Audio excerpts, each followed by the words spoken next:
If you own real estate in Southwest Waterfront DC, then this December Market Insight is just for you.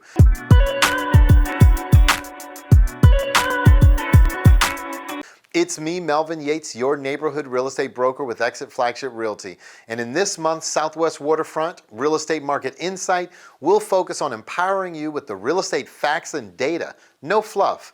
I'm going to share the 5 things you need to know as we enter 2022. Plus, I'll give you the national data and explain exactly how that's affecting us on a local level. Now, don't forget that my office has over 160 awesome realtors serving clients like you in DC, Maryland, and Virginia.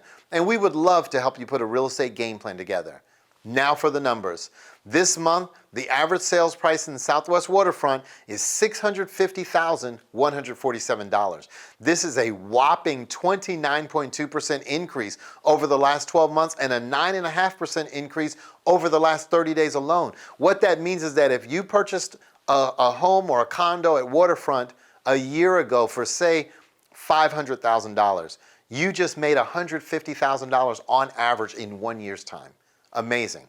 Now, the average days on market, which is the time it takes to find a buyer for a home sold in Waterfront, during November was 40 days, which is a little bit behind the district's average at 28 days. And in the last month, we had 25 new homes come to market. That's the number of homes that are listed for sale. But this is an issue because we only have about 13 weeks of total inventory in all of Waterfront, which means that we can't keep up with the demand. You see, 6 months is a level market. 13 weeks obviously is a little short, so that's a seller's market.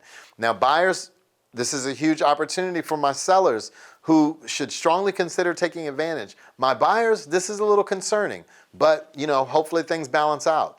Now, as far as home sellers who accepted an offer during the month, otherwise known as pending, there were 25 of them in November. That represents 100% of the 25 new listings even for sale.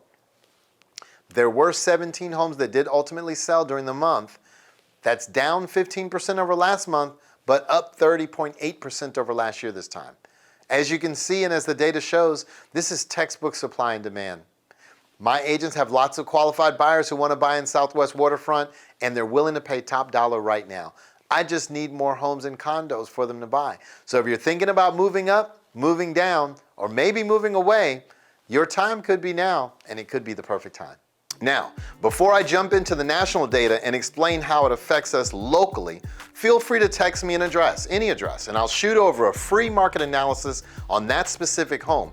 Or you can schedule a confidential strategy session with me or my team using the link. Of course, you can call or email me anytime. I also want to thank the hundreds of thousands who watch my market insights and other informative videos, and the tens of thousands of families who have been able to benefit in some way from the information, and the thousands of clients we've served over the years. I will continue to work at being the most educated advisor on real estate topics in DC, Maryland, and Virginia. So when do most listings come on the market? In a normal market, it would be the second quarter of each year, the spring real estate market. Typically April, May, and June of every year, but the reality is that the market right now is anything but normal. The pandemic and coming out of the last couple of years is that the seasonality of traditional real estate has kind of been thrown out the window. So we'll start here. Home sellers have historically moved when something in their lives changed, a new baby, a marriage, a divorce, or a new job. Now this comes from Jessica Lautz, the Vice President of Demographics at NAR, National Association of Realtors. She goes on to say, the pandemic has impacted everyone, and for many, this became an impetus to sell and make a housing trade. The pandemic caused a lot of people to say, we need something different in a home. Now it goes on to say the pandemic likely spurred occupants to shorten their home stay as tenure in the home decreased from 10 years to 8 years. Now, according to the report, now this is important here. This is the largest single year change of home tenure since NAR has been collecting the data. The historical data showed that families used to move about every 6 years, but after the housing crisis in 2008, tenure in homes began to rise. What we're seeing in this new report is that, we're starting to see the tenure come down. Very interesting as we look at it, and here's what it looks like geographically, going all the way back to 1985.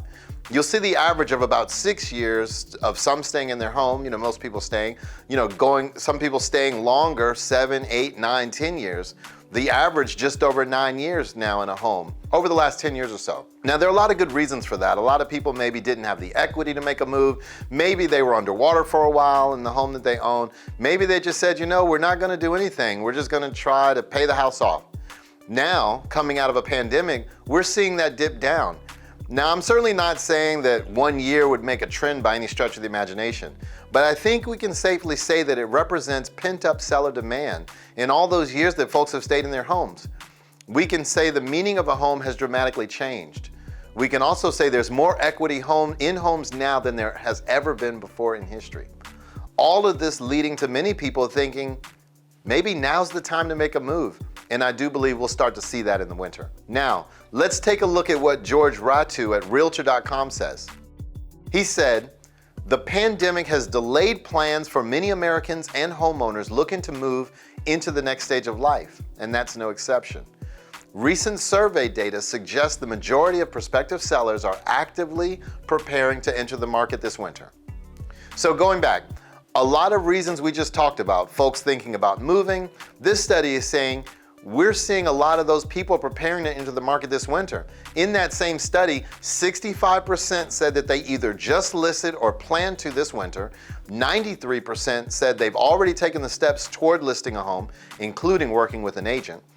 36% have researched the value of their home and others in the neighborhood. And as well as we started making repairs and doing what they need to do to sell the home.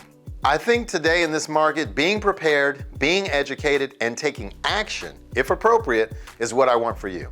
Now, Danielle Hale says that this new listings have risen now for the second week in a row, with this recent survey data suggesting that a growing share of homeowners and potential sellers are eager to find new homes. Now, there's reason to believe this may be the start of a welcome trend, especially as we move into cooler months. As we look into the winter, the data shows that we're going to see more activity among sellers and among buyers than we've seen in quite some time, as seasonality has been thrown out of the window. Now, let's just talk for a minute about interest rates. Probably one of the biggest things that's going to be talked about as we go into the new year. What's going on with the interest rates? The overall outlook is interest rates are going to rise. And this is a look right now at the 30-year fixed. We've used this, many times over the last couple of years as we go back and look at January of 2020 prior to the pandemic, which is basically rates are knocking on the door of 4%. Right now, the average 30-year fix is right at 3.1%. Many calling for that rise to go into next year. Now, I'll show you what forecasters are saying, but if you were to ask me what's going to happen with interest rates, I think we're going to go back to where we were. This is a historical perspective on rates. Now, looking back at 2016, 17, 18, 19, around four normal years, I guess, quote unquote, normal years in real estate, and we bounced somewhere between 3.5% and 5%. Now, I think we're headed back there. I think we're headed back into a much more normal interest rate environment. Now, we've seen some phenomenal, awesome rates over the last year or so, historically low rates on a 30-year fix. And I think we're just going to head back to a time where we were prior to the pandemic. The bottom line here is context matters right now for the housing market and certainly for purchasing demand. The economy is improving. Millennials are continuing to age into their prime home buying years in large numbers. So the context remains good for the housing market. And I think overall, as we look at that, we can expect a rising interest rate environment going into next year. Now, I don't see that affecting the housing market dramatically, but it will cost more to buy a home in the coming months and years.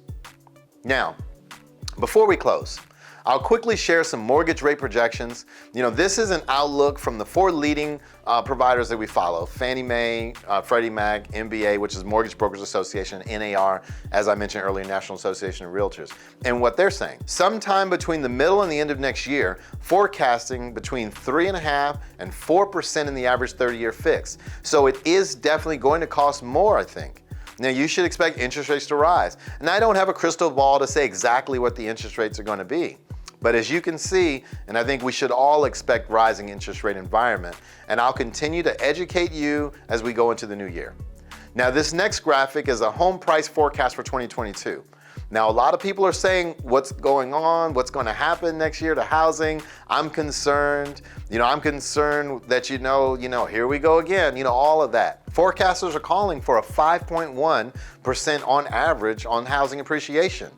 And you see anywhere from 7.5 to almost 3% appreciation on the low side. Now, this is a direct nod to seeing how more inventory will come into the market. The price will always be dictated by supply and demand in any market. Now, the other question that starts to come up and is on people's minds, at times, is the housing market going to crash? I'm concerned about what I've seen and forbearance and all the things that we know have happened in the real estate market. But the bottom line here is that housing sales are forecasted to increase this year and perform very well again in 2022. I want to remind you that last year in 2020, we sold 6.5 million homes in this country. And we're forecasted to sell more than that this year and even more than that next year. Which basically leading for the past 2 years, phenomenal years in the real estate market and a very, very good next year as well. Now, the slide shows you just where we are in the real estate market based on monthly inventory in the extreme seller's market that we're in. Thinking about selling your home, there's literally never been a better time. And I know I sound like a broken record, but this graphic just underscores it and underscores it going all the way back to 1999. What does the market look like? And it's been a great seller's market for those who have decided to sell. Now, the last question that I'll kind of address on these slides is that if you're a buyer saying, I don't know if I want to buy at the top of the market. When you look at price appreciation, it's certainly not at the top of the market, but I know that it may feel that way. For my sellers out there, if you're saying, if we sell, we're going to have to pay more for another home. That's why I've laid out the appreciation forecast, so you can see for yourself. Pay attention to the data. Now, the best time to buy a home is this year, and the best time to buy a home, the next best time rather, is right now. And this was a survey done by the Home Price Expectation Survey. Based on this year, all the way forward to 2026, buying a home, average price home, what appreciation is at stake by buying now versus not buying now? $111,000, just over $111,000 in real appreciation over the next 5 years. So as a buyer, helping you see what's at stake is part of my job. Now, I know you guys are seeing things in the news and hearing things from friends and family. Please know that I will continue to be your rock for all things real estate, giving you the facts and data, no fluff. So if you're thinking about moving up, moving down, or maybe moving away, your time could be now. Feel free to text me an address and I'll shoot over a free market analysis on that specific home. Or you could schedule a confidential strategy session with me or my team using the link.